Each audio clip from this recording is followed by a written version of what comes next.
എന്താടോ ചത്തവന്റെ പേര്? പ്രസാദ്. അച്ഛന്റെ പേര് നാരായണൻ.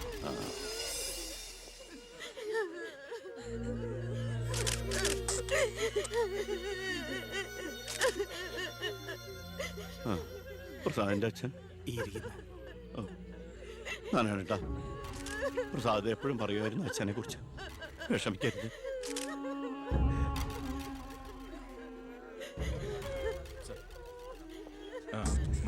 എക്സ്ക്യൂസ് മീ സാർ, പ്രസാദിന്റെ കൊലപാതകത്തെ കുറിച്ച് എന്തെങ്കിലും? പ്രസാദിന്റെ മരണം കേട്ടപ്പോൾ ഞാൻ ഞെട്ടിപ്പോയി.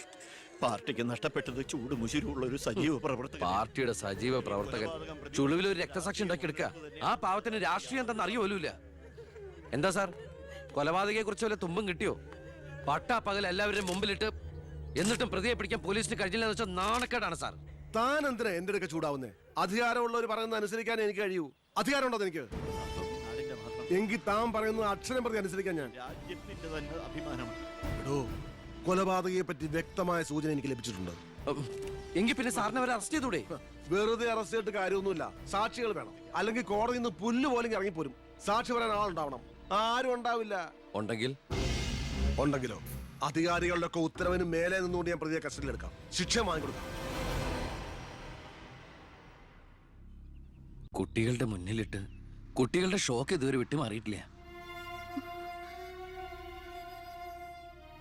പ്രസാദിന്റെ അച്ഛനും അമ്മയും പെങ്ങളും ഒക്കെ അവരുടെ കണ്ണീര് നമുക്ക് കണ്ടില്ലെന്ന് അടിക്കാൻ പറ്റുമോ?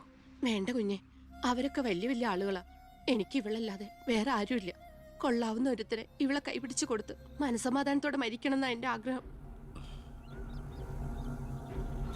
ശരി, പ്രസാദിന്റെ കൊലപാതകത്തിൽ നിന്ന് നമുക്കങ്ങനെ ഒഴിഞ്ഞു മാറാൻ പറ്റൂ? ഒരു തരത്തിലും നമുക്കില്ലേ പങ്ക്? താൻ ഒരാൾ വിചാരിച്ചാല് കൊലപാതകയെ കോടതിയുടെ മുമ്പിൽ കൊണ്ടുവരാൻ പറ്റും, വ്യക്തമായ സാക്ഷിമൊഴികളോടെ. എന്നെ വിശ്വാസമില്ല ശരിക്ക്. ഞാൻ വരാം. ഏത് കോടതിയിൽ വേണമെങ്കിലും. മോളെ, ഒരു കുഴപ്പമുണ്ടാവില്ലമ്മേ.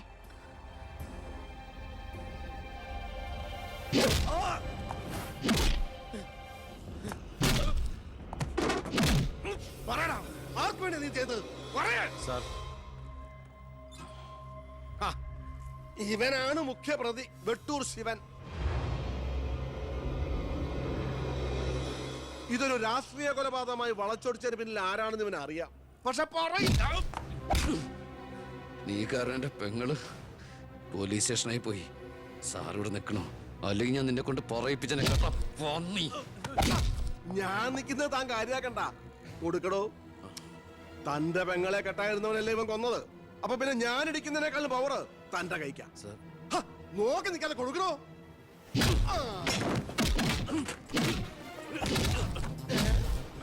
തിരിച്ചടിക്കാൻ എന്റെ അച്ചു വീടോ? ഇടിച്ചു തന്നെയോ? ഇടിക്കടോ.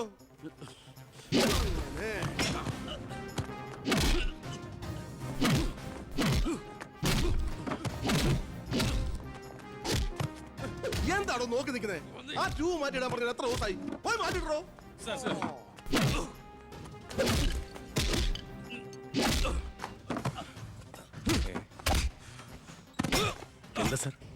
ഒന്നുമില്ലടോ. പോലീസ് സ്റ്റേഷനിൽ കൊണ്ടുവന്ന് പ്രതി ഓടി രക്ഷപ്പെടാൻ ശ്രമിച്ചു. പിടികൂടിയപ്പോ പറ്റിയ മുറിവുകളാണ് ദേഹത്തെന്ന് FIR എഴുതി ചേർത്ത്.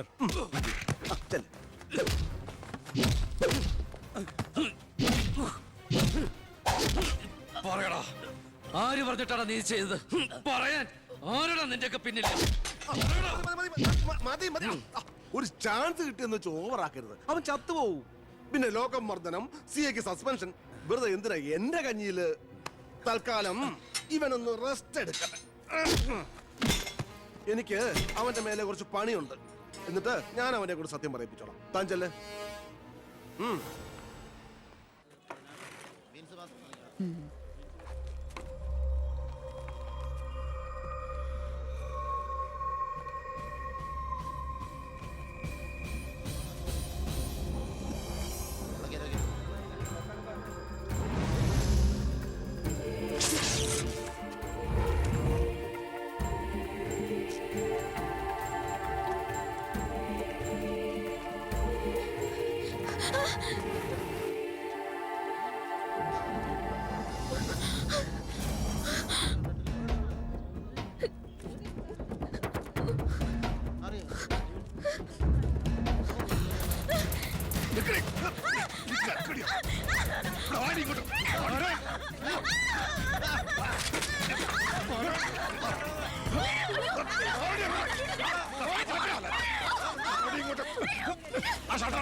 നീ എന്താ കോടതി പോണെന്നോ സാക്ഷി പറയുന്നൊക്കെ കേട്ടല്ലോ? ശരിയാണോടി? നീ കണ്ടതല്ലേ കൺമുമ്പിൽ വെച്ചൊരു പാവത്തിനെ കുത്തി നുറുക്കിയത്? നിനക്ക് ജീവിക്കണമെന്ന് ആഗ്രഹമില്ലേ? നിന്നെ പോലെ ഉള്ളവരാടി ഞങ്ങളെയൊക്കെ വീണ്ടും വീണ്ടും വഴിതെറ്റിക്കുന്ന. പേടിച്ചു പോയോ? ഞാൻ അങ്ങനെയാ, പെട്ടെന്ന് വയലന്റ് ആയി പോകും. മോള് കോടതി പോണം. ഒന്നും കണ്ടിട്ടില്ല, ആരാണെന്ന് അറിയില്ല. അങ്ങനെ സാക്ഷി പറഞ്ഞാ മതി.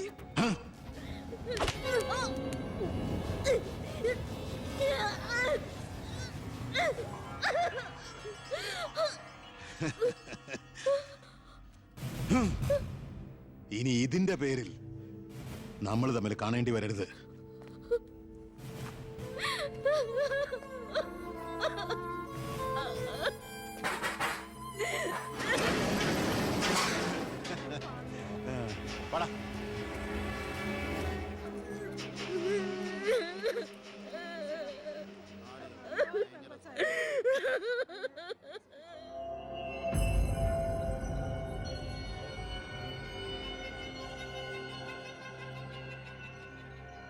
രണ്ടുപേരോട് 1000 വട്ടം ഞാൻ പറഞ്ഞതല്ലേ, കല്യാണ പ്രായ പെണ്ണ. ഇനി ആരിവളെ എല്ലാം തൊലച്ചില്ലേ?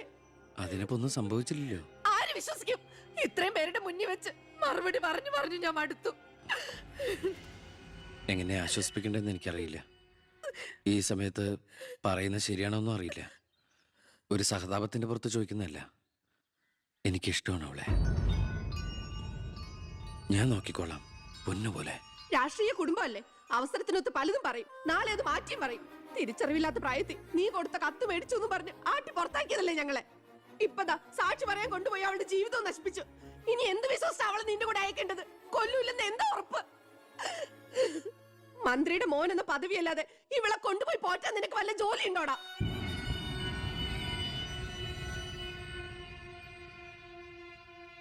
ഇനി മേലാൽ ഇമാതിരി വർത്താനം പറഞ്ഞ് ഈ വീടിന്റെ പരിസരത്തെങ്ങാനും വന്ന ദേവകിയുടെ ശരിക്കുള്ള സ്വഭാവം നീ അറിയും. അമ്മേ, നീ ഒന്നും ഉണ്ടായിരടി. ഇറങ്ങി പോകുന്നുണ്ടോ?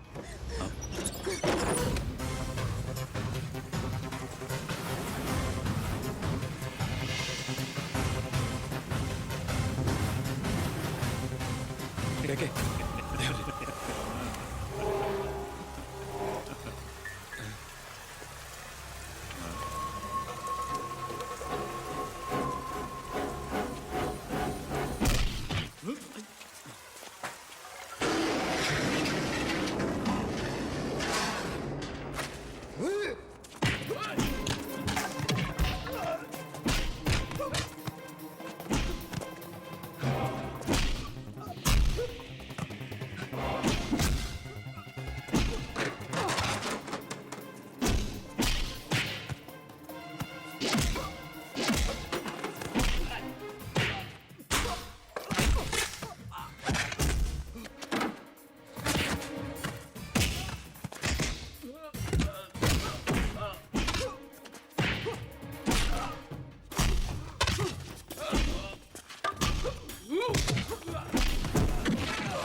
നിന്നെ ഒഴിവാക്കി നിന്റെ പെങ്ങളെ എങ്ങനെ കെട്ടിക്കാൻ പറ്റുമെന്ന് ആലോചിച്ച് നിന്റെ അച്ഛനും അളിയന്മാരും കൂടി തലമുണ്ടാക്കുമ്പോഴാ ദൈവം ഇങ്ങനൊരു അവസരം എന്നെ മുന്നിൽ എത്തിച്ചെന്നത്. ആദ്യം നിന്നെ സപ്പോർട്ട് ചെയ്യുന്ന CI വിജയനെയും ഗ്രൂപ്പിനെയും ഒരു അന്വേഷണത്തിന്റെ ചുമതല കൊടുത്ത് ഞാൻ സേലത്തേക്ക് അയച്ചു. ഇനി ഇവിടെ വെച്ച് നിനക്ക് രണ്ട് തന്നാലും കൊന്നാലും ചോദിക്കാൻ ആരുമില്ല. പക്ഷെ എന്ത് ചെയ്യാൻ പറ്റും? നീ എന്റെ അളിയനാകാൻ പോലെ. ഒരേ ഒരു അളിയൻ. ഒരു പ്രതിയെ പിടിച്ചാൽ 24 മണിക്കൂറിനകം കോടതിയിൽ ഹാജരാക്കണമെന്ന നിയമം. പക്ഷെ നിന്റെ കാര്യത്തിൽ ഞാൻ പറയുന്ന റൂൾസ്. എന്തായാലും എന്റെ കല്യാണം കഴിയുന്നവരെ അളിയനെ ഈ മുക്കയും ക്യാമ്പിൽ തന്നെ കിടന്നു എന്റെ ഈ കല്യാണക്കുറിയും വായിച്ചോണ്ട്. എന്നാ പിന്നെ കല്യാണത്തിന് ശേഷം തറവാട്ടി നമുക്ക് കാണാം. വരട്ടടാ അളിയ.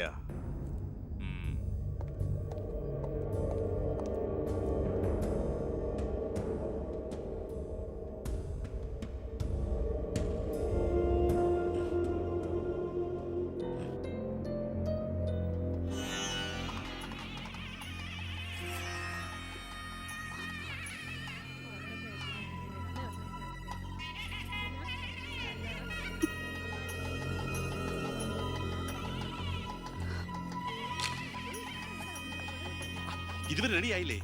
വരനും കൂട്ടർ ഇപ്പൊ ഇങ്ങ് എത്തും. പവിത്ര, ഉണ്ണിയെ കുറിച്ച് വല്ല വിവരവും കിട്ടിയോ? ഫോണിൽ കിട്ടിയപ്പോ ഞാൻ വിവരം പറഞ്ഞതാ. അവനെന്തോ തിരക്കിലാണ്, വരാൻ പറ്റില്ലെന്ന് പറഞ്ഞു. അത് ശരി. സ്വന്തം പെങ്ങളുടെ കല്യാണത്തിനെന്ന് അവന്റെ ഒരു തിരക്ക്. അവനിങ്ങ് വരട്ടെ. പബ്ലിക് വല്ല അടിച്ചു കയറുന്ന ഓഡിറ്റോറിയം ഇപ്പൊ തന്നെ ഫുൾ. അതൊക്കെ ഞാൻ നോക്കിക്കോളാം. വേറെ കുഴപ്പമൊന്നുമില്ലല്ലേ? മകളെ എല്ലാം റെഡിയാ? കുഴപ്പമൊന്നുമില്ല അല്ലേ? അച്ഛൻ ടെൻഷൻ അടിക്കാതെ. 2-3 VIP സീറ്റുകൾ ഒഴിച്ചിടണം. കേന്ദ്രമന്ത്രി വിശാൽ ശർമ്മ എയർപോർട്ടിൽ എത്തിക്കാനായിട്ടു. ഓക്കെ.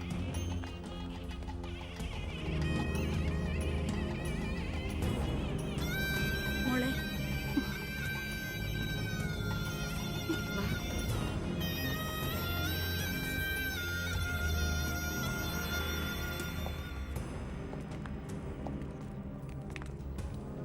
7 ദിവസം മുഖ്യം ക്യാമ്പിൽ കടത്തിയിട്ട് ജഡ്ജ്മെന്റ് പറഞ്ഞു കേട്ടില്ലേ, ഇന്നലെ ഉച്ചയ്ക്ക് കസ്റ്റഡിയിലെടുത്താണെന്ന്. എന്തായാലും FIR ശിക്ഷ ഇളവ് കിട്ടാനുള്ള ചാർജേ ഉള്ളൂ.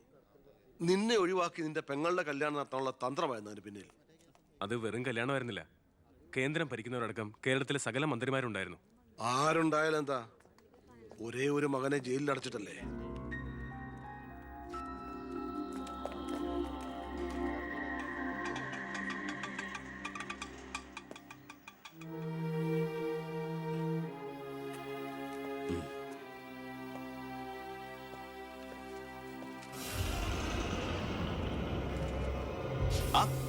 ഇതാര്?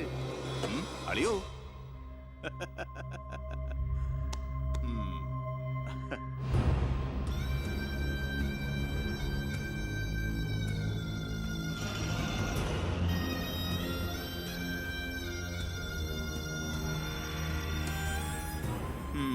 ഒരു ദൂരയാത്ര കഴിഞ്ഞ് വരുന്ന ലക്ഷണമുണ്ടല്ലോ.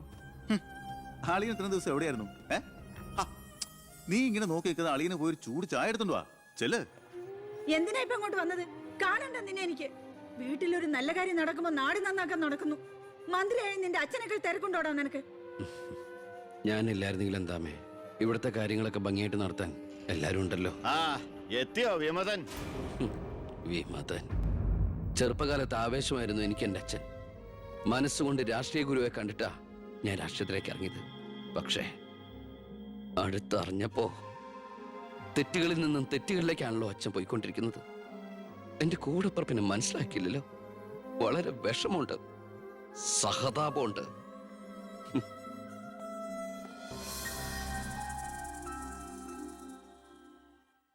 കൂട്ടക്കൊല നടന്നതിന്റെ പിറ്റേന്ന് മൈതാനത്തിലെത്തിയ ഭഗത് സിംഗിന് അവിടുത്തെ കാഴ്ചകൾ കണ്ട് സഹിക്കാൻ പറ്റില്ല.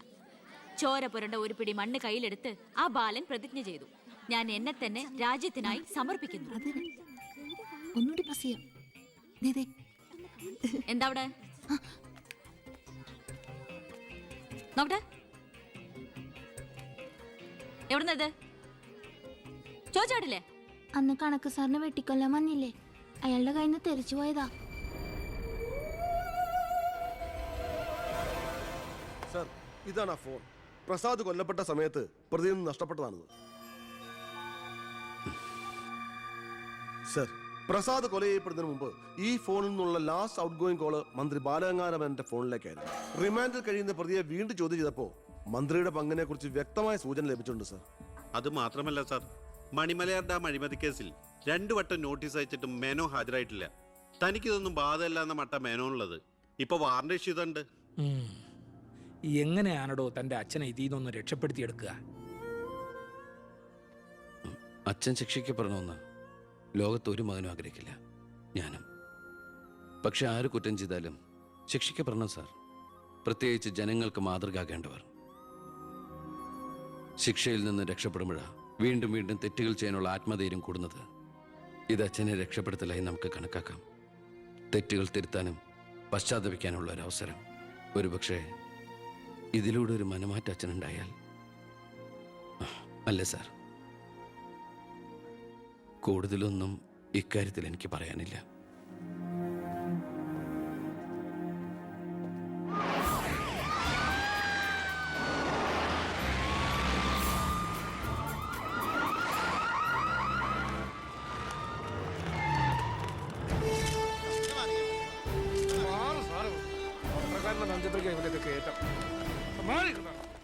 നിങ്ങളോട് വെയിറ്റ് ചെയ്യൂ സർ. അച്ഛാ, ഹർഷം വരുന്നു. അച്ഛാ, ആ മുഖ്യമന്ത്രിയുടെ ഓർഡർ കൈ കിട്ടി അല്ലേ? അച്ഛനെ അറസ്റ്റ് ചെയ്യാൻ മരുമകന് ഡ്യൂട്ടി. അവറാച്ചൻ കളിക്കട്ടോ, കളി അവിടെ വരെ പോകുന്ന കാണാം നമുക്ക്. അച്ഛനെ കോടതിയിലേക്ക് കൊണ്ടുപോയാൽ മതി. ജാമ്യത്തിനുള്ള ഏർപ്പാടൊക്കെ ഞാൻ ചെയ്തിട്ടുണ്ട്. വക്കീലുമായി ജോസ്പേട്ടൻ കോടതി വെയിറ്റ് ചെയ്യാ. നീ എങ്ങനെ എന്നെ കൊണ്ടുപോകുന്ന? കാറിൽ ഫോളോ ചെയ്താൽ മതി. കാറിലോ? എന്റെ പട്ടി വരും. പോലീസ് ജീപ്പിന്റെ പിന്നിലിട്ട് തന്നെ എന്നെ കൊണ്ടുപോകണം. അതിനു മുമ്പ് ഈ മുറ്റത്തിട്ട് എന്നെ തല്ലി ചതയ്ക്കണം, മുടുമുണ്ട് വലിച്ചു പറിക്കണം. ആ പിന്നെ പത്രക്കാരോ ചാനലുകാരോ ചോദിച്ചു കഴിഞ്ഞാൽ മുഖ്യന്റെ സ്പെഷ്യൽ ഓർഡർ ആണെന്നൊക്കെ പറഞ്ഞേക്കണം. ഇതൊന്നും നീ ചെയ്യണ്ട, പോലീസുകാരെ കൊണ്ട് ചെയ്യിച്ചാൽ മതി. അയ്യോ, ഓ ഇത് മുഖ്യമന്ത്രിയെ താഴെ ഇറക്കാനുള്ള കുശാഗ്രവത്തി ഇല്ലേ? എന്റെ പൊന്നെ, ഞാൻ എന്തുവായി കേൾക്കുന്നത്? ഗുരു എന്നെ ഒന്ന് അനുഗ്രഹിച്ചാട്ടെ. അനുഗ്രഹമൊക്കെ അവനോട് വാങ്ങിച്ചാൽ അയ്യോ, ഈ മേനോൻ സാറിന്റെ ബുദ്ധി. കാര്യങ്ങളൊക്കെ നമ്മുടെ പോലീസുകാരോടൊന്ന് പറഞ്ഞേക്കാം. ജയ്,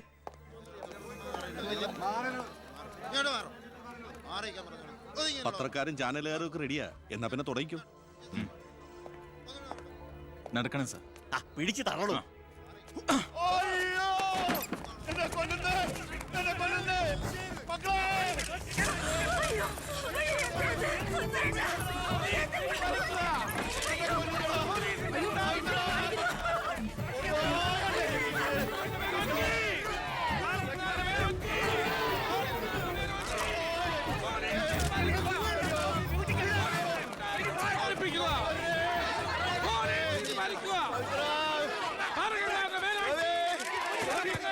എന്ത് പോക്കറ്റമാണ് കാണിക്കുന്നത്? ഒരു മിനിസ്റ്ററല്ലേ അദ്ദേഹം? വീട്ടുകാരെ അനാവശ്യം കാണിക്കാതെ ബഹളം ഉണ്ടാക്കരുത്. ഇത് chief minister order. Chief minister order. മുഖ്യമന്ത്രി